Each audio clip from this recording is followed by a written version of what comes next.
You asked for it. Here it is. It's a podcast from Apathetic Enthusiasm.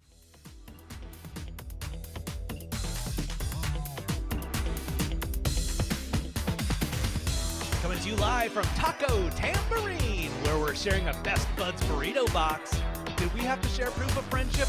No, not while we're here talking to you for the Rick and Morty season premiere, here on Interdimensional IRSS, the unofficial Rick and Morty podcast.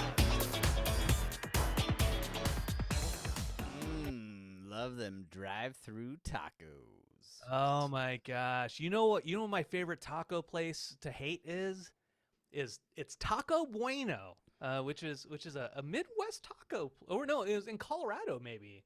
It's just like a weird... they have Taco Bueno in Oklahoma, so yeah, it's definitely middle of the country. Yeah. Like what's your beef Bueno? with Taco Bueno? I don't know. Being a California kid, Taco Bell seems to be the premier fast food taco place, and so Taco Bueno seems like very like. Let's say taco and then a Spanish word that means good, and then let's just build our restaurant around that. You know what? I know what it is, because the commercial is like the whitest sounding person. He's like, "Come to Taco Bueno," and I'm like, come on, at least try to play the part. Anyways, welcome to hold on. No, before we move on from Taco Bueno, we drove past the Taco Bueno the other day, and they were advertising their taquitos and their ranch dipping sauce, and that's why I dislike Taco Bueno. Try their salsa bar. Anyway, welcome to International Menudo with spaghetti sauce. Welcome to the season 7 premiere. The episode is out, and we're here to talk about it. Thank you so much for coming back, for joining us as we get ready to review all of the episodes for season 7. We'll be back week after week. We're very excited for yet another season. Lots of changes, lots of new things to discuss. But so far, I'm hopeful for an exciting and awesome season. How's your excitement level, Brandon? Scale of 3 to 7. Oh, you threw me a curveball.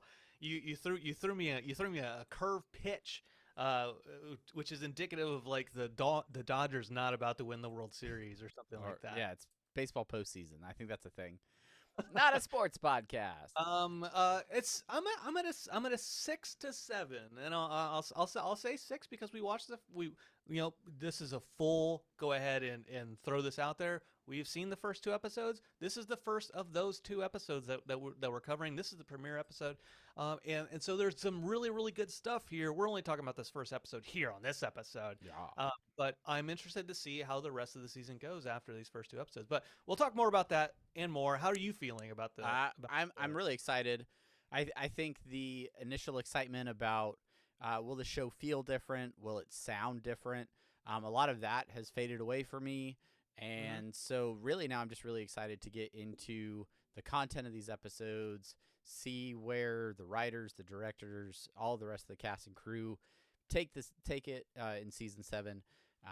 So yeah, we'll discuss all of that over the main thing. But before we get to that, we're going to stop off very briefly for some semi-pertinent news. Oh, semi-pertinent news. Hop, hop, hop. Semi-pertinent news. Hop, hop, hop. It's the first song of the year. It's semi-pertinent news. Hop, hop, hop.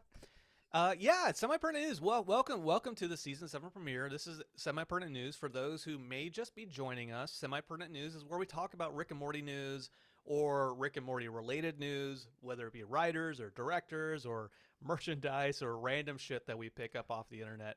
But before we do that, do us a favor, follow us over on a couple social media channels, Rick and Morty Pod over on X, which used to be Twitter, but it's not Twitter anymore, but it's X, but everyone still calls it Twitter, even people who are currently on X calling it Twitter. You can go to facebook.com/Rick and Morty Podcast. You can find us on Rick and Morty Pod at Instagram. Rick and Morty Podcast also on Instagram because we got our Instagram back. Yeah. So we have to follow us on both of them. We don't give a shit. Follow us over at Rick and Morty Podcast at gmail.com. You can shoot us an email there. Send us theories, thoughts, quotes, whatever you want to talk about, and we'll go ahead and feature that on the show. Over on the web, over at Reddit, rickandmortyreddit.com. Go ahead and go to basically the official subreddit of Rick and Morty. Good news, we the moderators over there at the subreddit, we've kind of partnered with Adult Swim. So every Friday after this week, if you go to the subreddit in the morning, probably around 11 or 12 a.m. Pacific time, you will probably see the cold open before anybody else for that week's episode of Rick and Morty. So remember, go to Rick and Morty's Reddit, rickandmortyreddit.reddit.com every Friday to check that out. And of course, if you want to check out our stuff, we're at rickandmorty.pod, rickandmorty.pod.com. Well, I don't know. See, it's screwed up. rickandmortypodcast.reddit.com. Yeah, sure. That's sure. Sure. Go to youtube.com/apathetic enthusiasm for live video of us. Okay, I'm done. Yeah, get the videos of us. Patrons, go to patreon.com/apathetic enthusiasm if you want to support us. Thank you for all the patrons. Thank you, Brandon, for taking care of the housekeeping. I completely glossed over it. I'm so excited to talk about these episodes. But now that we have the social media out of the way, let's talk about one news story. And my pertinent news, pop. There we go. We're gonna talk about one news story that came out this last week. It's from the Hollywood Reporter. They did a feature interviewing Dan Harmon leading up to season 7, and one of the things that he talks about in this this article is he teases a Rick and Morty movie, and this comes a little bit out of a conversation that he had with the director of Justice League, Zack Snyder. And Zack Snyder is a huge fan of Rick and Morty, and we've talked about this a little bit in some past episodes. But Zack talked to Dan Harmon and said, "Hey, like, can we get a movie going? How would you get into like some sort of Rick and Morty movie? How could we make this work?" Dan says something about wanting Zack Snyder to release a Snyder cut of the movie first. That's like 6 hours long. And 3 hours of it are in black and white, and then after that, they can do a director's cut. That's a little. I glossed over part of that article, but I thought that whole thing was a joke by Harmon saying he didn't really talk to Snyder. But so please, everyone, go to Hollywood Reporter, look at that article and fact check me.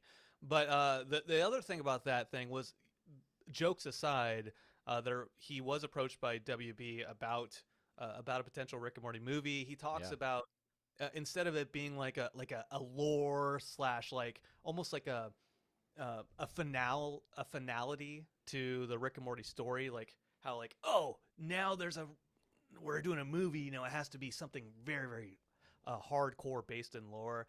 No, it just would be like a 90-minute episode that is just with a huge budget. yeah. Let the animators go wild. Bigger music, bigger animation, same, fart jokes and sci-fi rigmarole. Give Brian Elder a huge budget and just get that man paid so him and I can talk about, video games together. Yes. So, we'll see. Dan says he's got some ideas. They have some concepts. They also go on to talk a little bit more about season 7 and the development of that, and how much of help Scott Marder is being showrunner for the new seasons, things like that. So, definitely go check it out. Link is in our show notes. It's out on the Hollywood Reporter if you want to read more about a potential Rick and Morty movie. Yeah, there you go. So that is number 1 of semi-pertinent news. There is another semi-pertinent news thing that we're not really going to talk about here. There is another Dan Harmon interview about him talking about Justin Roiland stuff. But you know what? This is a premiere day. We don't want to bring it down with controversy. We don't want to do any of that. We want to talk about exciting stuff. And so here's what I think we should talk about, Travis. I think we should talk about, instead, the Dan Harmon Social Media Minute. Dan Harmon Social Media Minute. Okay, so Dan posted on his Instagram. If you want to follow Dan Harmon, he's at Dan Harmon over on Instagram. This post is a screen capture, no comment, of a text message conversation with him and his close and dear friend, Rob Schraub. And it starts with a picture that Rob Schraub sent to Dan of Dan like peering through a fishbowl. This is a picture from a magazine article, and Dan's comment is just all right, period. and then days later, he follows up with, look, someone with a camera put me behind a fishbowl. What am I gonna do? Fold my arms and say I'm too cool? And Rob Schraub replies, so was it set up?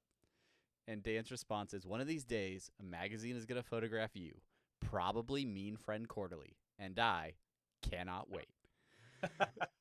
So there you have it. A look inside the conversations between Dan and Rob.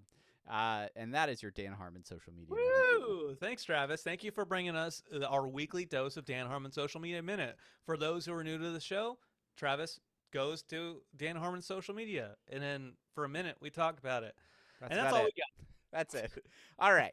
When we come back, we are going to be breaking down all of the details from the season premiere, how Poopy got his poop back.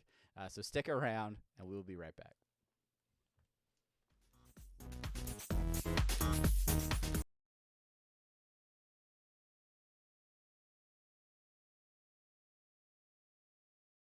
All right, everybody. It is the moment that you have been waiting for, the moment we have waited almost a whole year for. It is finally time to break down the season premiere in a little segment that we call The Main Thing.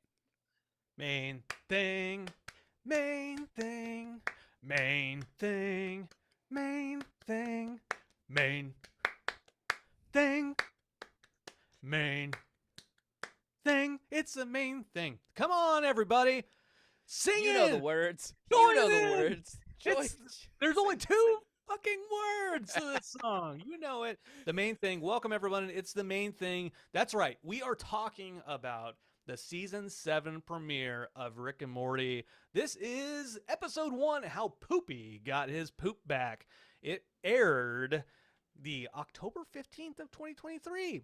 Writing by Nick Rutherford, writer of other episodes, and directed by Gray. Now, Travis, we have the synopsis, and we actually received all the synopsises for all of these episodes before the season even started. Why don't you introduce to us? I mean, we've talked about it in our last episode, but why don't you introduce to us on this premiere the synopsis? Bruh, come out with us. You're being so boring, dude. That's great. Thank you, Travis. Our completely improvised synopsis is, Brandon. I see, as I scroll down from our show notes, I go from the synopsis, and then there's a page break, and then it says our synopsis, flashing line from the Google Doc has nothing there. Our synopsis is Mr. Poopy Butthole comes out of his funk and learns how to live again. Yeah. Interventions are hard, and sometimes you have to intervene. There you go. That's the synopsis. Bring some friends into it. So like an intervention. No, we're just going to hang out. No, we're just going to encourage our friend to, back off his drinking a little bit. Right. Title reference, of course, from the feature film, How Stella Got Her Groove Back. Brandon, have you seen that film? Yeah, have I ever? I've got it on Blu-ray. I've got it on VHS. I actually reverse scanned it to Laserdisc, because like a lot of people are starting vinyl collections, but I'm starting like a Laserdisc collection, right? You're such a hipster. Yeah. I'm bringing it back. You're so counterculture. Everything sounds better in Laserdisc. I don't believe that to be the case at all. I have never seen How Stella Got Her Groove Back. No, I don't know what it's about. No, I think it's about Stella getting her groove back, but yeah. It might. She lost it and then she got it back. It's like one of those like that Lucky movie, right? Where like she's unlucky and she can't find her luck or something like that, and then she gets anyway. Let's break down some of the themes from this episode. The first one being pretty obvious. We've talked about it a little bit, but the idea of interventions. The episode starts off in the cold open with Mr. Poopy Butthole, really just at the end of his rope. If he had a rope, really, or a belt, he'd hang it from a ceiling fan. And if But would help him up, give him just a boost. they're not expensive. Anyway, so yeah, we the last time we saw this little poopy superstar, it was at the end of a season, which we usually see seasons close out with Mr. Poopy Butthole. But he was doing real bad. He was living on his own. He was eating top ramen out of the pan. Just really, life had taken a bad turn, and it goes from bad to worse. Opening in his third wall breaking, third wall? How about fourth wall even? He's talking to the audience about how bad it's gotten, and then opens up with season 7 Rick and Morty, which was fun. It was cool, but obviously this is the worst we've ever seen Mr. Poopy Butthole. Yeah. We the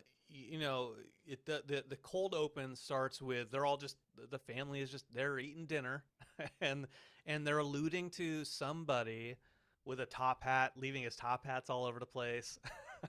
And wondering when he's gonna leave.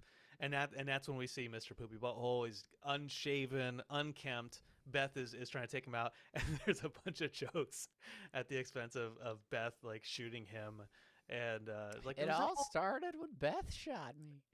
He said I was sorry. But yeah, and like in the corner there's like a child custody for dummies book, right? Yeah. He's not doing well. He's not doing well. Clearly, he's living at the Smith household, and Rick is his friend. Rick is his friend. The family tries to get him to do an intervention, and Rick really just doesn't want to do an intervention. Yeah, and I think there's probably a little bit about like Rick and his own, relationship with substances and alcohol. And his personal struggles with his mental health, that upon a couple viewings of this, I thought, yeah, that if I was in Rick's shoes, I wouldn't want to host an intervention for my friend and be like, hey, drinking is bad for you. You shouldn't do that anymore, when he clearly has, his own issues with drugs and alcohol. Yeah, I think that's a very fair assessment, because the thing is, the thing nobody wants to feel like is a hypocrite when they're being like, we care about your health, you need to stop self-destruction. Also, I'm gonna go take a drink or maybe do some drugs right now, right? Yeah.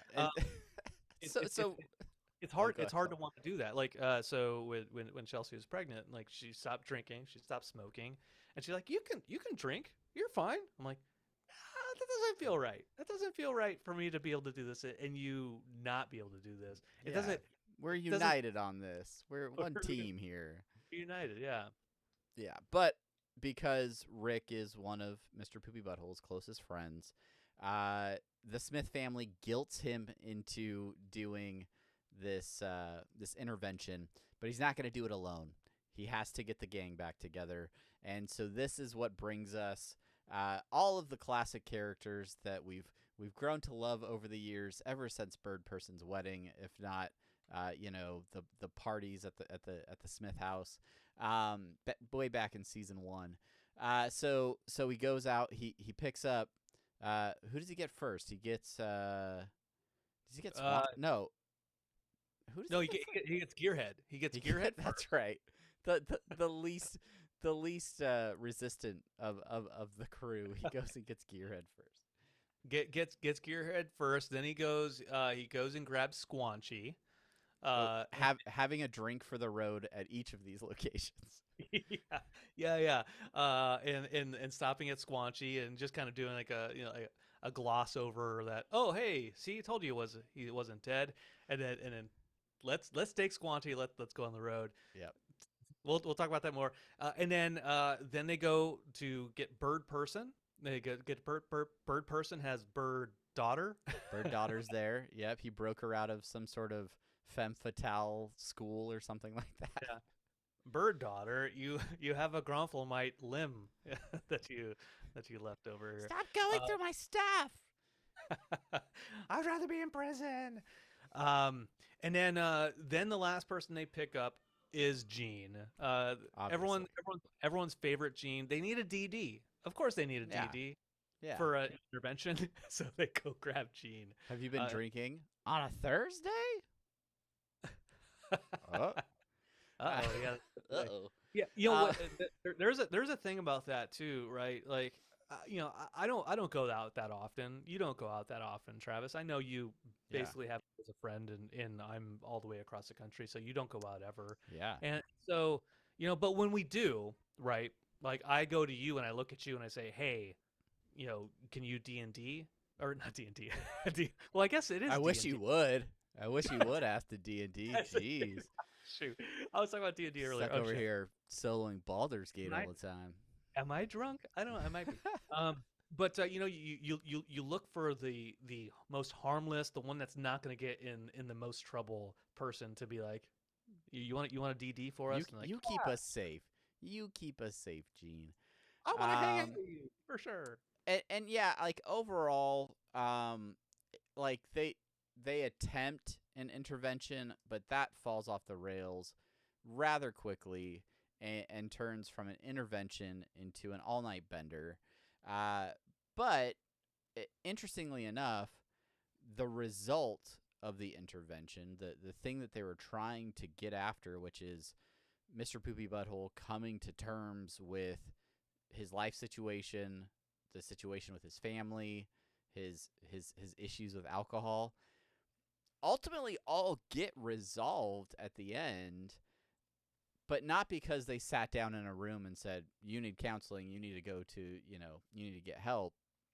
It was because they kind of like worked through those problems together, and with Hugh Jackman.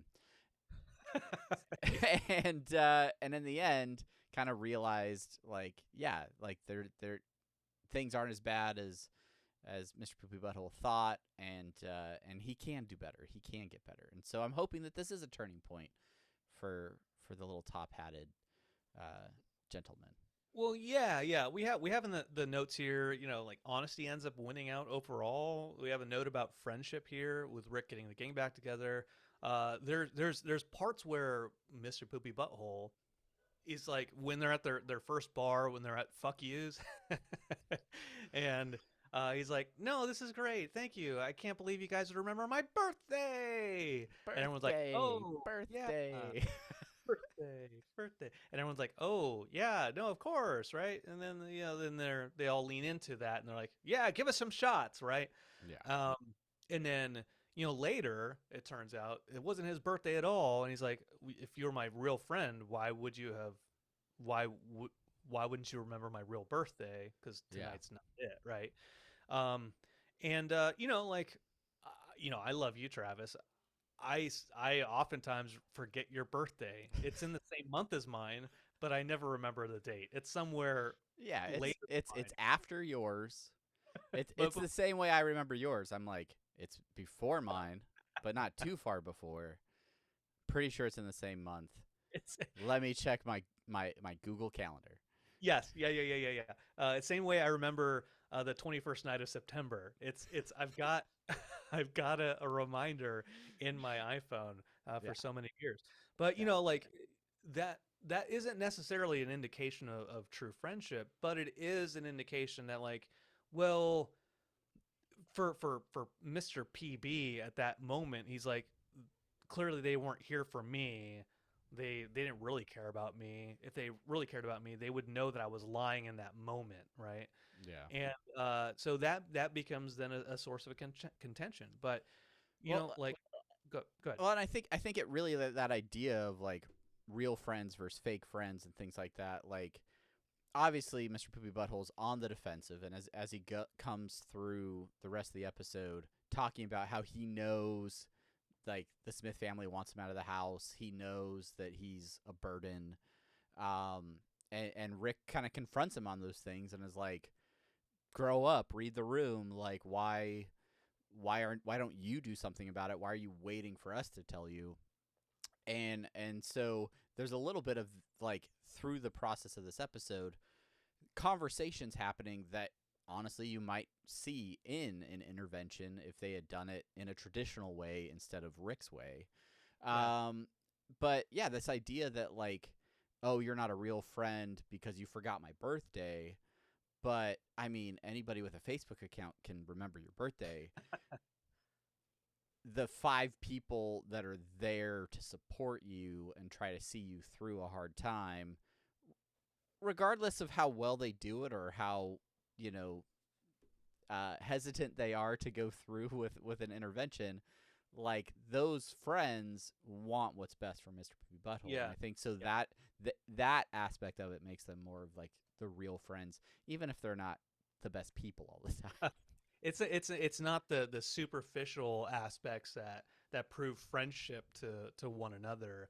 It's those deeper moments in the fact that they went out of their way to hang out with this person because they care about this person to want their lives to be better. Yeah. That like whether they did it right or wrong, it ended up in a natural way. Natural for a cartoon with a bird Sure. person and a cat mutant. You know, that there was a resolution and that somebody could realize, like people do care about me. And yeah, the thing about Poopy Butthole thinking that he's a burden and that he knows that people want him to leave, and Rick calling him out on that, like it's weird. You sometimes you feel those things. You feel like these things about yourself, Yeah.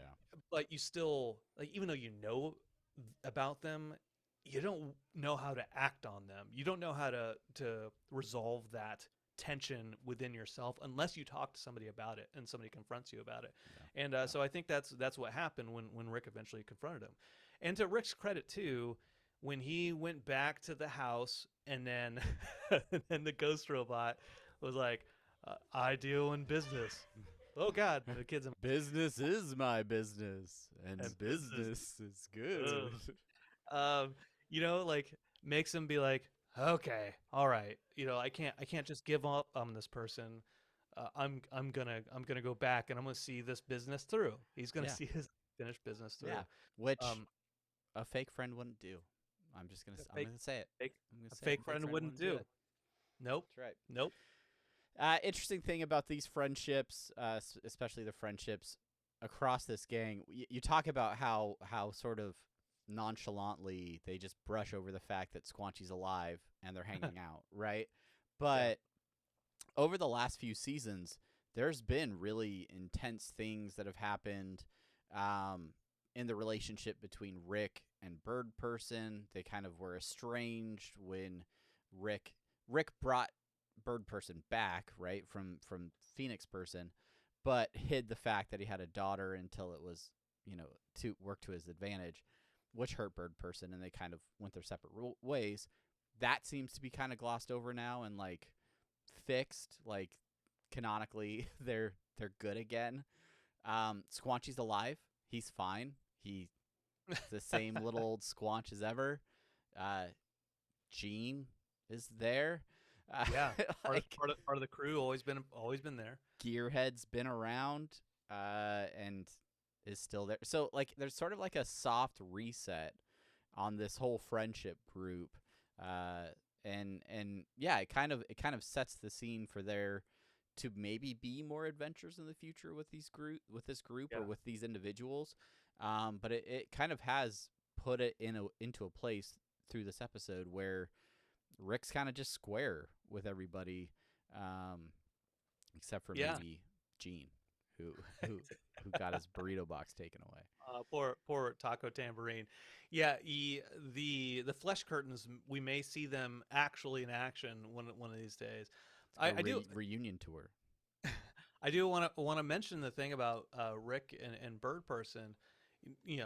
I'm pulling from real life here, Travis. I want you to know that. But like sometimes there are people friends that are estranged, right? Who friend like they've been best friends for years, and then something got into the middle of them, right? Sure. Life happens. They find themselves at odds, right? What Sometimes what ends up bringing those people back together is another friend, caring about another friend.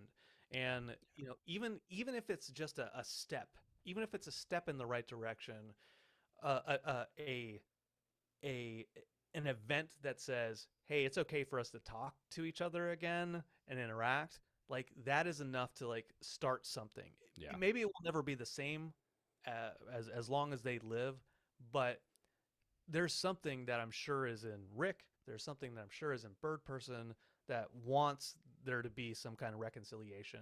Yeah. But communication. You need Yeah. communication.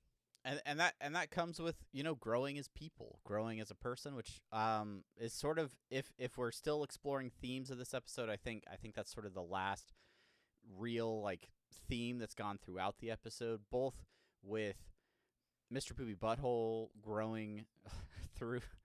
Sometimes I hear myself doing this podcast, and I'm like, let's talk about the maturity of Mr. Poopy Butthole, because I feel like, he's really developed, and he's found himself. He's more assured. He's okay with his family and the dynamics. Well, maybe when we're talking seriously about him, we use his real name. First name? His Wayne? first name, which is Wayne. Wayne. Let's talk about Wayne for a minute. And yeah, Wayne has grown. Yeah, he That has. sounds- It almost sounds worse. But I mean, he goes from really wanting Amy back to learning that Amy and Poopy Jr. are better off, under the care and supervision of a predator. And like, I think this is a weird show. This is a weird show that we talk about. But yeah, like, not only do you see the development in Mr. Poopy Butthole, but I think, as we've just discussed with other characters as well, maturity in Rick a little bit, and maybe not so much Hugh Jackman, but which is probably the last theme of this, is just straight up partying with Hugh Jackman. Partying with Hugh. It's not so much a theme as it is a way of life. That's right. You have to be ready to party with Hugh, because he has very few limits, Right. as we find out in this episode.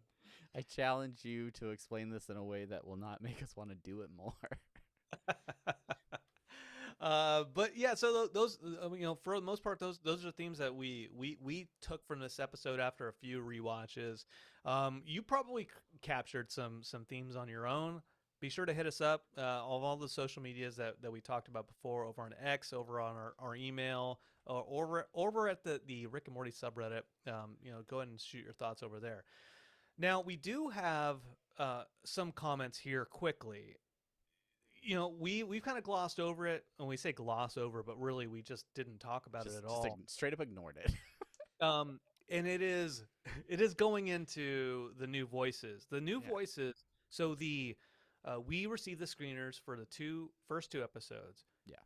They were very smart, Adult Swim and Warner Brothers, in doing this. They still haven't told us who the new voices are. So if you're listening to this, you know more than us at this point. Like the screeners that we watched have no credits in them. There's just a splash screen of the Rick and Morty logo where credits should be. And as of this recording on October 12th, we still do not know who the actors are portraying Rick, Morty, or any of the additional characters formerly voiced by Justin Roiland. And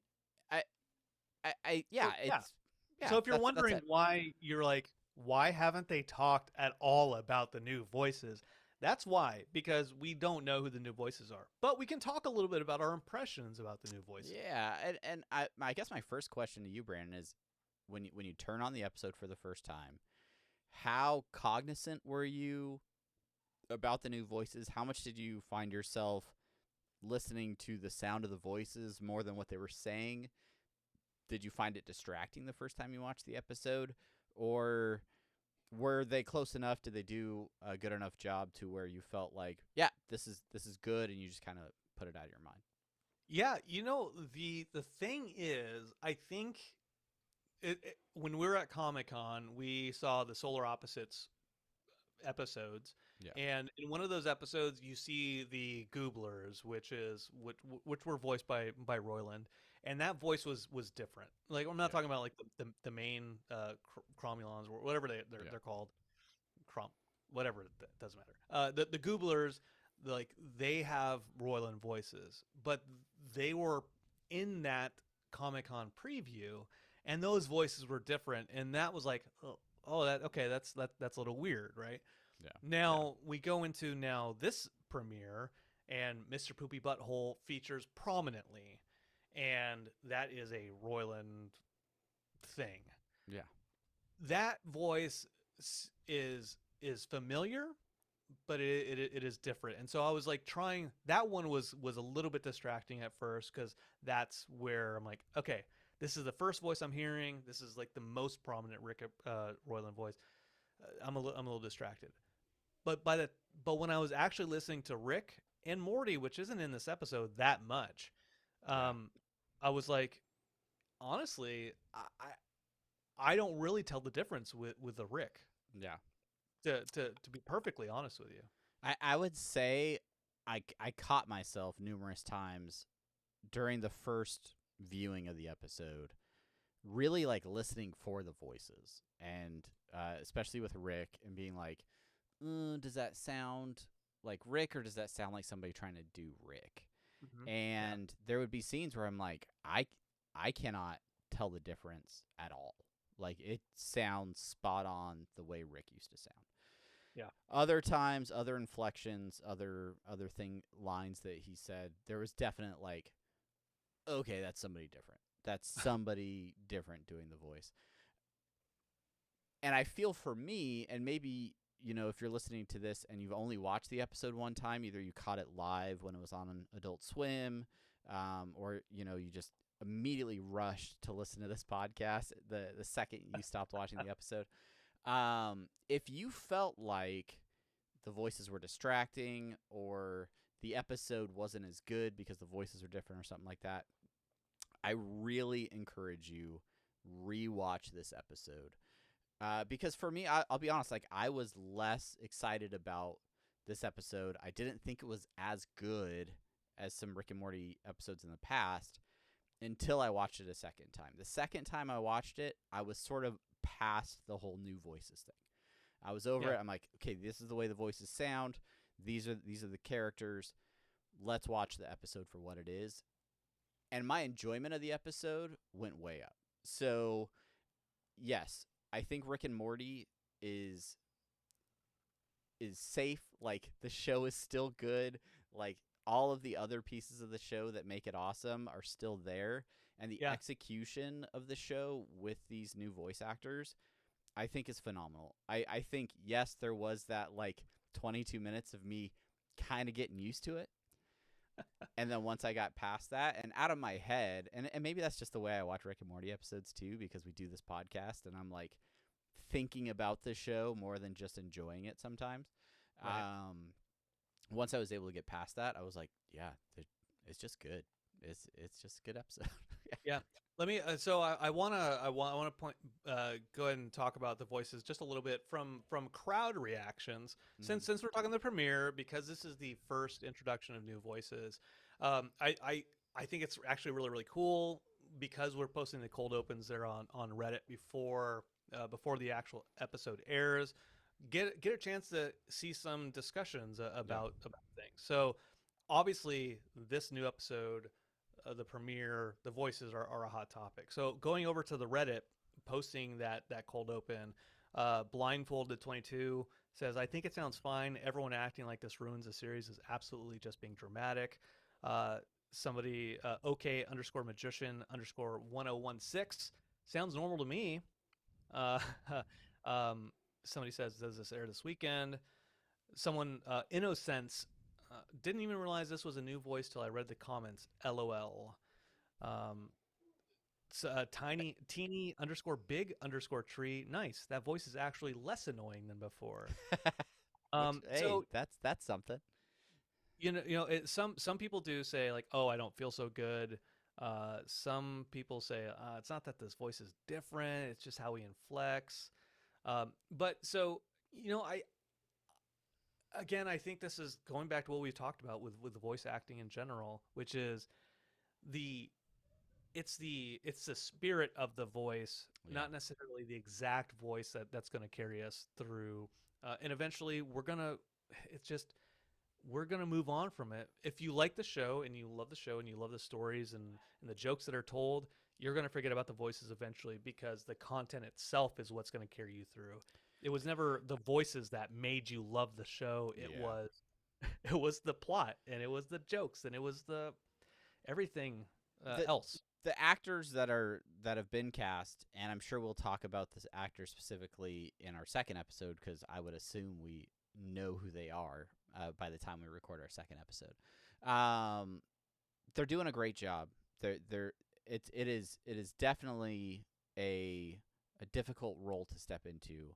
But I'm confident that even by halfway through the season, I think we're gonna be past the whole new voices thing completely and really just talking about the show. Like as a fan base, like I really don't see this being a long term.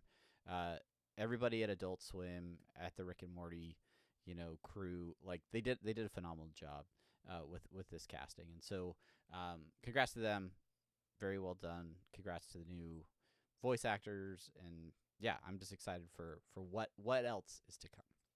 What else is to come? We don't know yet, but let's go ahead and finish up our episode about how Poopy got his poop back with our favorite bits. Ooh, favorite bits. All right, so let's go ahead and get us started here, Yeah, Travis. we're just gonna rapid fire through these. This is a line that this is a line that I completely missed the first time watching the episode, but it just cracks me up every time I've gone back to watch it.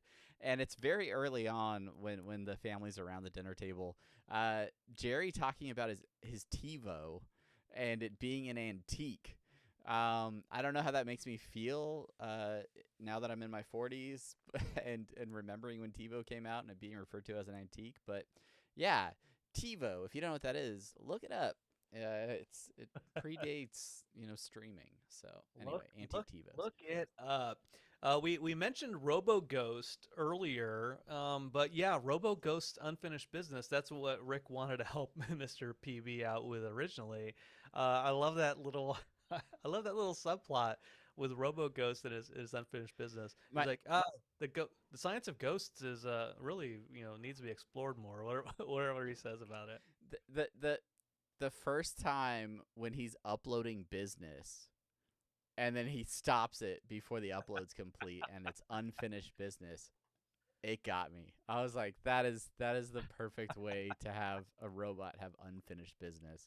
It is like an incomplete download. I thought that was great. Yeah, Ghost's unfinished business was, I know that was a thing before The Sixth Sense, but like the Changeling, that was a thing with the Changeling with George C. Scott, that movie, which I know you've seen. Oh yeah, I'm not one talking of my about favorites. not talking about the Angelina Jolie movie. No, I'm talking about the George C. Scott movie. It's a haunted house movie. It's great. Everyone should check it out. Unfinished business has been a thing in ghost stories, but like The Sixth Sense, like really made a point of unfinished business. Like that's why they can't pass. Anyways, I don't want to give Shyamalan that much credit. Anyways, let's move on. M. Night. Fuck you, M. Night.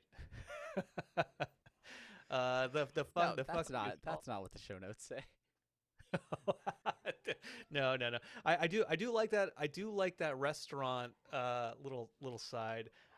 What's the restaurant that it's like loosely based off of, like Dick's Last Resort? Yeah, that's the one I think about. I think that may have just been like a SoCal, like maybe San Diego thing, but it was definitely a restaurant. There was one in San Antonio too. Oh, was there? Okay, so it's a bigger chain. Riverwalk. Well, when I went through basic training. Okay, but yeah, a restaurant where they insult you, they make fun of you. It's all in good fun, some gentle ribbing, But in this case, what kills me is the way that the waiter is slinging these softballs at people. Like, hey, do you like Gilligan's Island, huh? and then he leans into Mr. Poopy Butthole and is like, I bet you had everything. And then you let it slip through your little fingers while you like, and just completely like shreds him to the core. Gives him a hat that says "Deadbeat Dad." It's classic. It's great. It is classic. It is great. I do like some of the background gags about like like some of the beer, like there's like non-copyrightable beer type stuff in the back. Yeah. I don't know. There's a lot of little like Easter eggs kind of thrown in the back. We mentioned it earlier too, but when Mr. Poopy Butthole talks about it being his birthday, and then it repeats as it cuts to each friend's face as he's going birthday, and then it cuts back out to a wide shot, and you realize Mr. Poopy Butthole's just been repeating the word birthday every time, and that wasn't like that. I think that's great too. Yeah. Did you the original Party song? Did you get them to? Did you look at the words for that? No, I didn't, and I unlike how I usually watch television, I didn't watch this with captions ever. So yeah, like I listened to the words. I heard many of them, stuff about drinking turpentine and different stuff. It was like a weird, like kind of like late 90s, early 2000s pop punk ska type of vibe. I don't know. It was like really fast lyrics, and I don't know, but it was a fun song. I hope it appears. I hope it's streaming on Spotify in the near future. I love it. I love it. I love it indeed. And I'm sure it will be. I'm sure it'll be on Spotify. I'm sure it'll be on Apple Music. It'll be on Amazon Music. For 99 cents a track. You have a note here, and I'll admit this. When before I rewatched the episode, I saw the show notes and I saw the Planet of Booze people, and I immediately went to like Planet of the Apes, and I was like, is there a Charlton Heston character who's on the beach and he sees like in the distance just These like a damn giant dirty apes, like a giant Bud Light bottle, like in the distance. No, this was like a really, really quick scene as they're going on their sort of binge through all these different planets and locations. They teleport into a planet where it's just like a city street with a bunch of anthropomorphic bottles and cans of beer and alcohol, like walking around, sort of like back when like the chair people and like the food people that they would kind of warp between in like season 1. But yeah, so they warp in, and there's just all these people, these booze people walking around, and then the crew just picks them up and cracks them open and starts drinking them like some terrible Godzilla monsters coming in and consuming it. But it's like the shortest little clip, but I think it's the premise is fantastic. We mentioned Hugh Jackman earlier. He features prominently in the second half of the episode. He's because they find him at the bee party where the honey rave. Honey rave. And there's a few good gags with Hugh Jackman. The first one is the one that you pointed out, which is, I gotta go take a huge Ackman.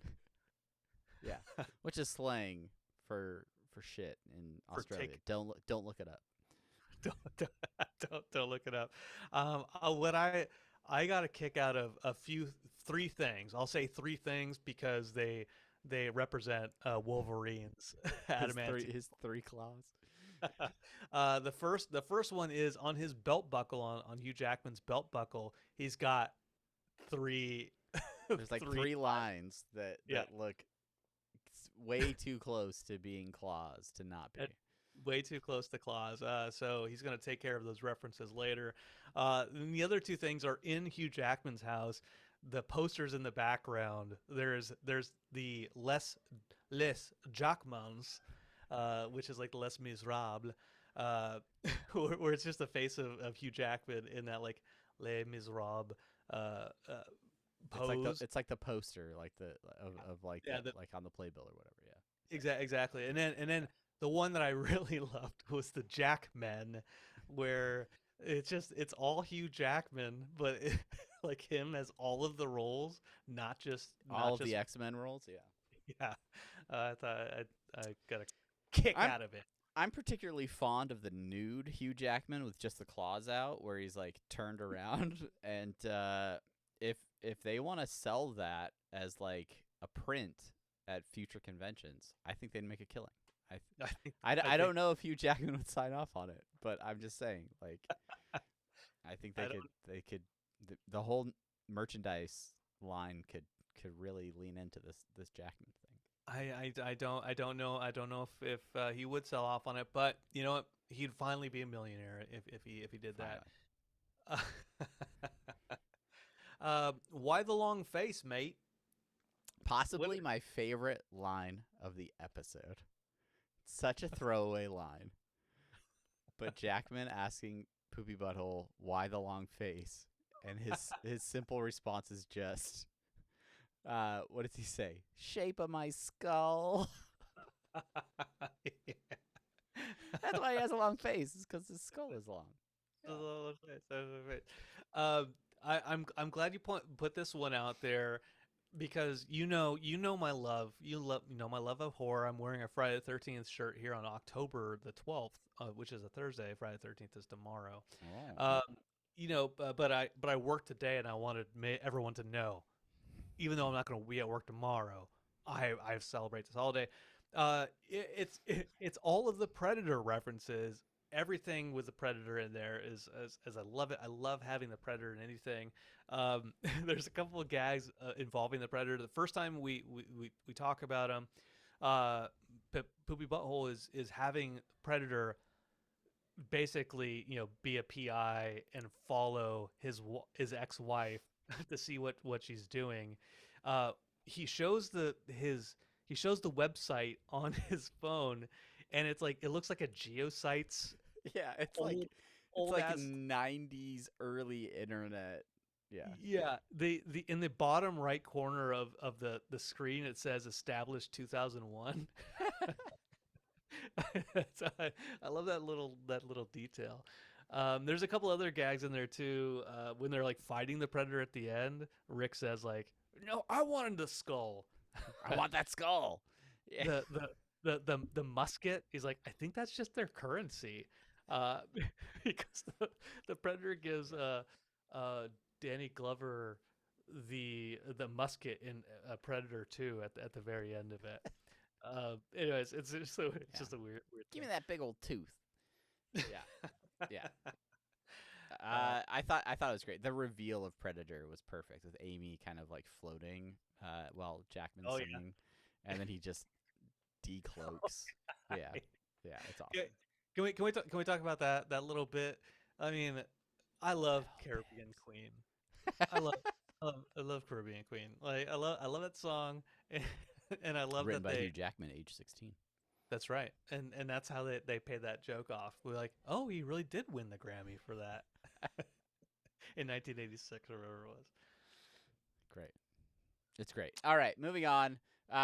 Wayne, we talked about it earlier. Mr. Poopy Butthole has a first name, Mm. and it's Wayne. I don't think that will stick. Like, I think that will be added to his Wikipedia page, and but he will always be referred to more formally as Mr. Poopy Butthole. That's like Grogu, right? Like, oh, it's Baby Yoda. It's it's Grogu. It is. It takes a while. It'll take a while. It takes a while to stick, but I don't think you we're know- gonna see any merchandise that just says Wayne character. I don't think that's gonna happen. yeah, maybe not at all. We do have a few more bits, but I think we might be able to categorize them in our last little segment here, which is the best and worst parts of the episode. Yeah. Travis, one of the parts of the episode was the taco tambourine. We referenced it in our cold open for this podcast. There's a few things that went on from the taco tambourine end sequence. The fading pills, which is what is American Graffiti, the George Lucas film, maybe like Stand By Me, like a couple of those types of movies. Yeah, almost has like Breakfast Club vibes, like Yeah, at the yeah. end, like as they're all kind of like going their separate ways. The fact that they threw a sci-fi spin on it instead of it just being like a film motif, but it being like, no, they all took these fading pills, and they really hurt Wayne when he takes them. I thought that was funny too. Yeah. I think the last part that really killed me was when Rick came back and he's like, "Oh yeah, by the way, I took an undisappearing pill." To just to be clear, I took an undisappearing pill so I could come back to explain to you what's going on. By the way, you're probably wondering why the taxi disappeared.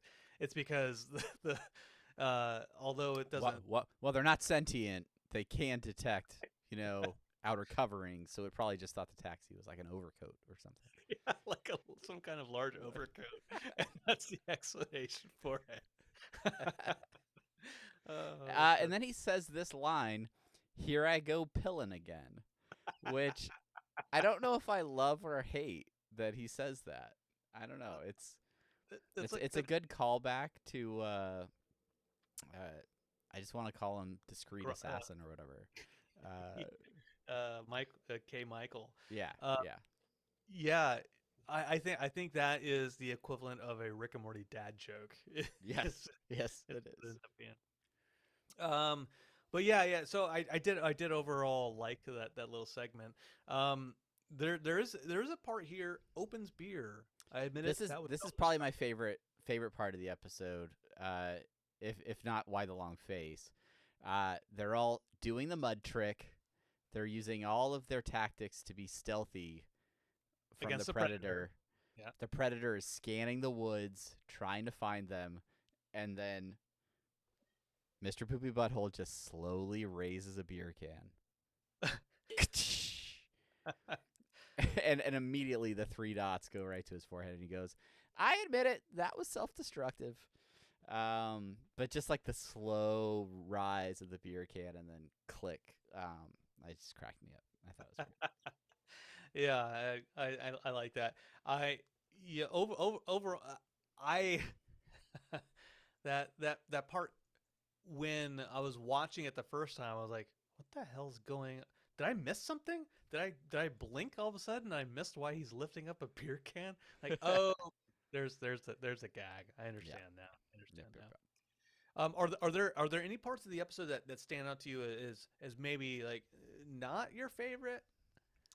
I will say that the ending tag, with the sheriff and the lawnmower, I get it. It's kind of a fun callback to something from earlier in the episode, but I was like, okay, like it's fine. It's fine. Like, I don't know. I was not overly impressed with that part. What was I watching the other?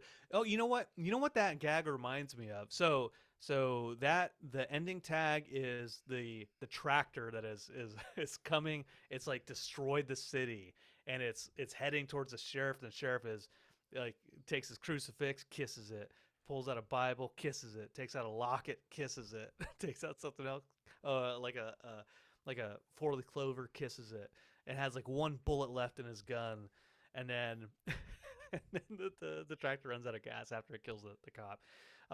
But that tractor earlier in the episode, it like took out a motorcyclist. I think maybe there's like one other gag where it did something. Maybe I see. Like, I don't remember there being a second gag. I remember like when they first get Gene, it like is slowly going off camera. It hits the car, and then a motorcycle runs into it, and it's a disaster, right? Okay. If there was a second callback to it, so small, I don't recall it. If there was, like, I feel like that for me would have made the ending tag better. If it was like a third look at it, I think it. But I mean, it's still funny. I appreciate the premise. I'm just literally grasping at straws for something that I didn't like in the episode.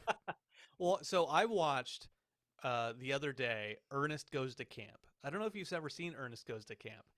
I don't know how you land on the movies that you watch and rewatch, but I'm so thankful for it. I love Ernest Goes to Camp. It's like the first Ernest movie that he made. And in Ernest Goes to Camp, for anybody who hasn't watched it, there's a gag where the lawnmower, he falls off of it or something like that, and so it just like keeps going, and like the lawnmower keeps going, and various parts throughout the movie, 3 or 4 times, just the lawnmower's in the background, it just goes past, and then until the very, very end of the movie, the climax of it, their lives are saved because the lawnmower stops everything. And so that's what that makes sense. Yeah. So that's why you're wrong about it being a worst part. But you had to find something. I had to think of something. But my worst part is you saying that's the worst part. But that's fair. That's fair. Well, and I think that is gonna about do it for our recap of the season 7 premiere. How Poopy got his poop back. I'm sure there's things we missed. I'm sure there's things we didn't talk about. If you have thoughts, ideas, concepts, opinions about this episode, please reach out to us. All the social media links. Hit us up. Send us an email. Send us a tweet. Comment on this video if you're watching on YouTube. And then maybe we can include you in a little segment we like to call listener suggestions and short outs. Couple of just folks that have reached out to us. One, Zachmo, from our Discord, just recently wrote to us, said, really enjoyed the most recent Apathetic Enthusiasm. Great plug. If you enjoy this podcast and you're interested in some of our other podcasts, check out Apathetic Enthusiasm. Anyway, he really enjoyed it. Good job. Also excited for Rick and Morty pods. Well, here you go, Zachmo. Enjoy the podcast. Here you go. What else we got over there, Travis? Was that it? That's the only one I came up with. Oh, it sounded like you had like it was really impromptu. It was I just remembered getting that message from him today. Okay. All right. I want to shout out to capital_practice_2229 who replied to my comment in Reddit Miami Dolphins. Went to a Fins game at AT&T, and this guy had a Finkel number 5 jersey. So shout out to them. And for anybody who sends us really, really cool tweets that are relevant to Rick and Morty, please do that, and we'll definitely talk about you on the air. But hey, this is season 7. This is the start of season 7. We've got 9 more episodes to go after this. At least 9 more episodes. We'll probably have some recap episodes. We're going to try to have interview episodes if we can manage it, and we really look forward to listening to ourselves, listening to the episodes, watching the episodes, reading your comments, reading theories and stuff like that, and just experiencing the show with all of you. So thank you for listening. Thank you for being part of this fandom with us. And Travis, last words? Yeah, we'll be back next week for the Jarek Trap. So if you're not already a subscriber, subscribe, do all those things on your favorite podcatcher or over on YouTube. And until next time, I'm Travis. And I am Brandon, and thank you so much for listening. Bye. I am Brandon. That is Travis. I am Brandon. I do the recording, and Travis, he just talks, and he does the show notes most of the time.